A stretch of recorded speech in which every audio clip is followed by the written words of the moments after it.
Welcome to Sustainability in Your Ear. This is Mitch Ratcliffe, and this is the Earth911 podcast. We talk about innovation and sustainable products. And today we are really pleased to be joined by Jecka Glasman, who is the general manager of SodaStream USA. Now, SodaStream is well known for making a home fizzy water maker. It injects carbon dioxide into your water and you can add flavoring, and it's a very popular product. We wanted to talk about how SodaStream is making a difference in the use of single-use plastic bottles in consumers' homes. And so, Jecka, welcome to the show. Thanks for joining us. Hi, thank you. It's great to be here. Well, now, let's start off with the top line of our discussion. How does SodaStream help a family reduce expenses while reducing their plastic pollution? Well, on average, if you look at the market, 1 ounce of bottled or canned sparkling water beverage can cost anywhere between 4 to 7 cents, depending, of course, on the brand and the store.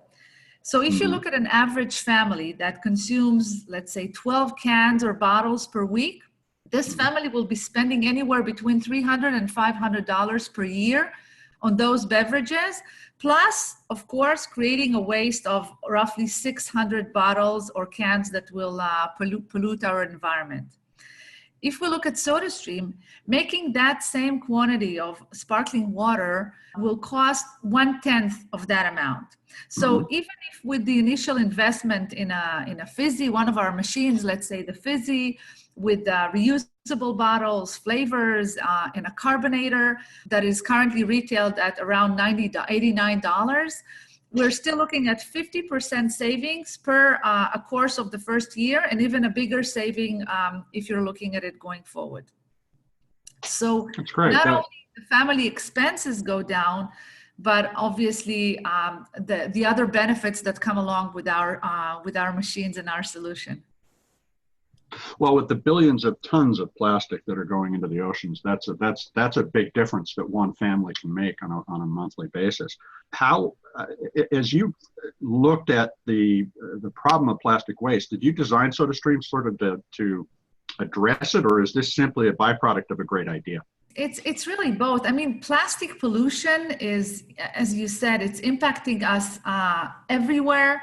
We're becoming such a plastic society, consuming plastic straws and bags and bottles and containers. And SodaStream has been pointing out the benefits that are involved with using our solution, both on the health and wellness side, as well as the environmental advantages for years. We've been presenting cages filled with thousands of single-use plastic bottles that can be replaced by only one SodaStream bottle. We've been building disruptive and bold marketing campaigns, delivering this message. I don't know if you know that, but we were sued multiple times by Coke and other beverage giants who were upset about us calling them out. And in fact, only last week in Belgium, a Belgian court ruled in our favor in a lawsuit filed by Coke, Danone, who are the producers of Evian water, Nestle, and Spadel, who called our campaigns humiliating for consumers of plastic. And they wanted us to ban them via a penalty of 50,000 euros per day of publication. But the court ruled in our favors, as I said, and really said that our message, namely that plastic disposable bottles cause damage to the environment, is essential and socially relevant information. It's great to hear that you won. And it's incredible to me that dialogue is the dialogue that we're having, is that we shouldn't be talking about this because it makes plastic users feel bad. That is exactly the kind of social pressure that's going to bring about the change that we need, which is to move away from single-use plastic. Now, how did you, Jecka, get involved in sustainability? Why did this become part of your career? Look, I think that I've been following SodaStream for years. I know it. I know that, what the company has been doing. I had a machine since, for years and years, a SodaStream machine. And when the opportunity came along, I just jumped on, and I'm so thrilled to be part of this company that really, and I think I share this with the rest of the SodaStream employees, the opportunity to work for a company that promotes these higher values and which drives good for people and for the planet. It creates an extremely strong sense of pride and commitment for everyone who works here. And you're also finding at SodaStream that sustainability is just good business. It's more efficient and therefore more profitable. And how do you show? I mean, you described a few of the examples, like the cages full of the bottles that you're displacing. But how do you show your support of sustainability values in just day-to-day business interaction with customers? Have you got examples of how you're helping them become more aware?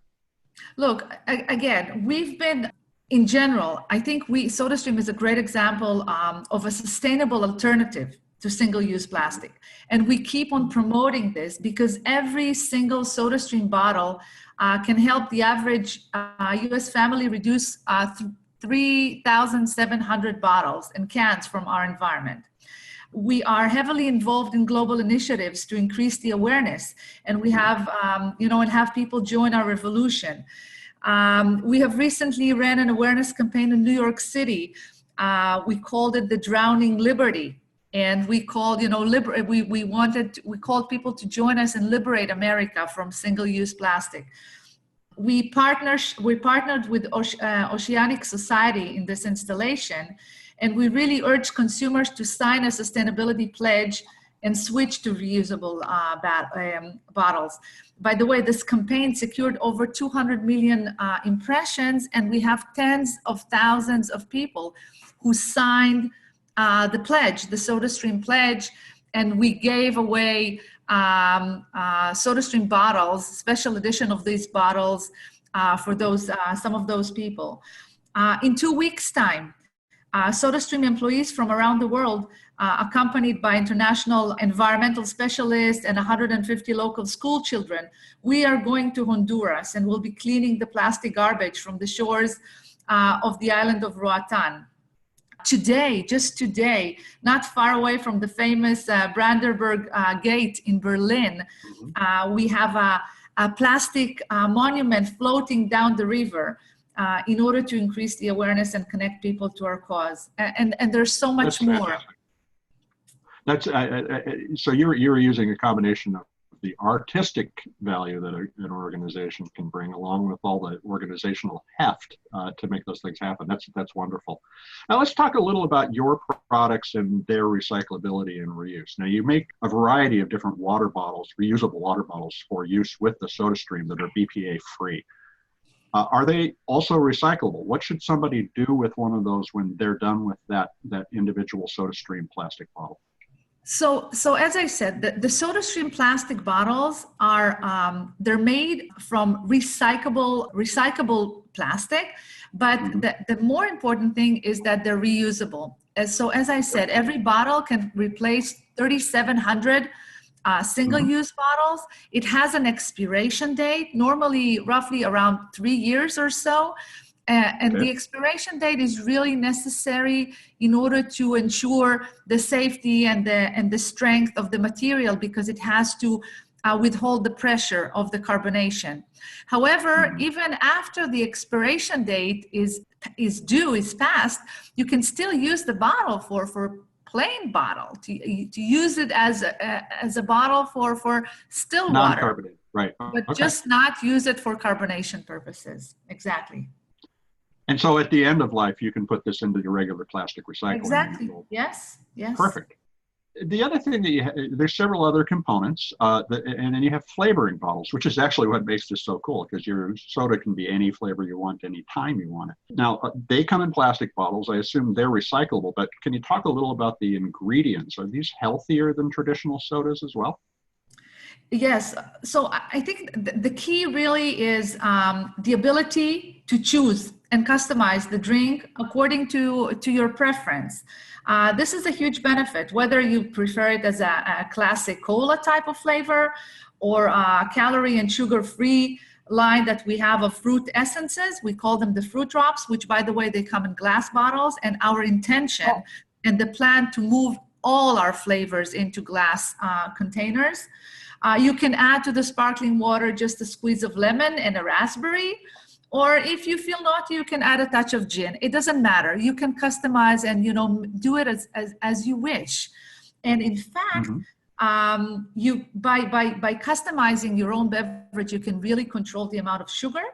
And the interesting fact is that our statistics show that people who own SodaStream, they actually consume 43% more water than people who don't own SodaStream. Overall, right. So in fact, you increase your hydration, and we know that people are not drinking enough water these days. Kids are not drinking enough water. So by this, you can really, that also is a huge health benefit that we offer.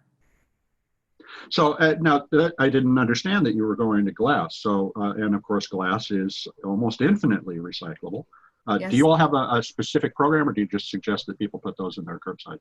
No, this is from a glass, from a recycling perspective. No, we don't do that right now.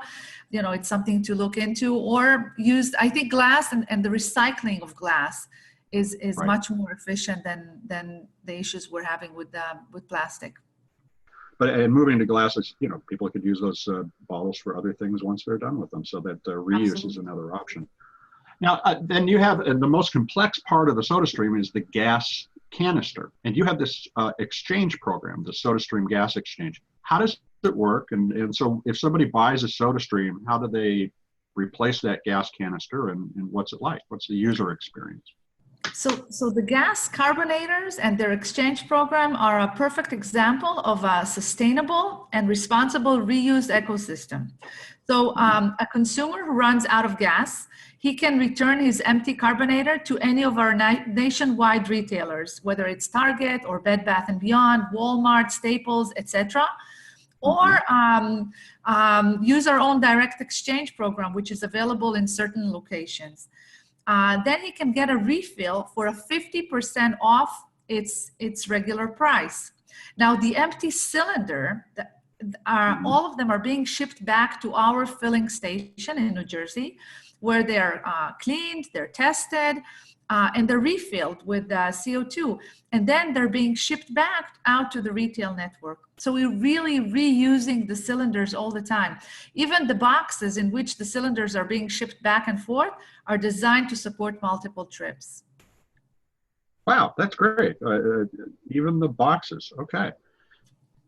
You have a variety of different devices. How much does it cost to get started with SodaStream?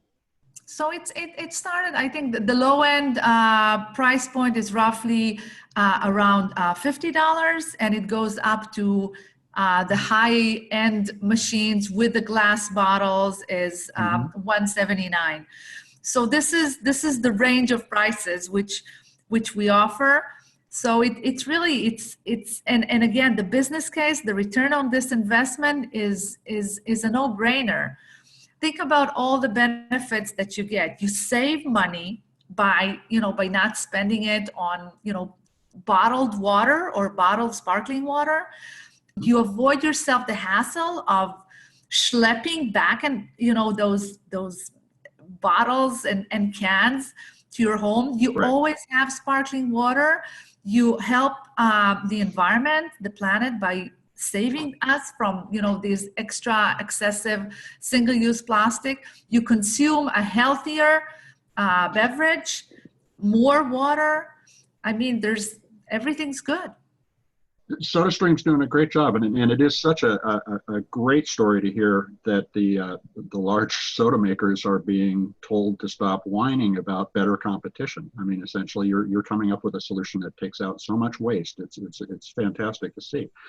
Well, Jecka, thanks so much for joining us on Sustainability in Your Ear. We hope you'll come back and talk with us again. It's a pleasure, and I wish you a sparkling day. Thanks very much. Take care, Jecka. Bye. Well, everybody, this is another episode of Earth911 Sustainability in Your Ear. I'm Mitch Ratcliffe, and we'll be back with another innovation interview soon. Have a great day.